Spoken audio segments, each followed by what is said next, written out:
Liloan Mayor Christina Frasco welcomed 2021 with a bang.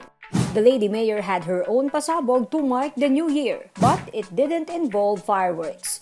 With this family photo, Frasco announced she is pregnant.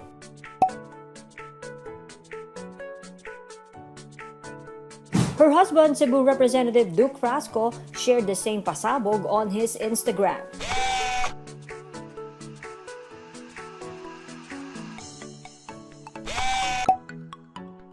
The baby will be the political couple's fourth child. The mayor is the daughter of Cebu Governor Gwen Garcia.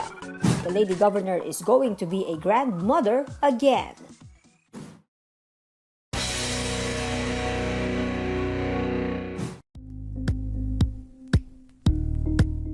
Thank you for watching Politico TV. Please like and subscribe to our channel for more videos.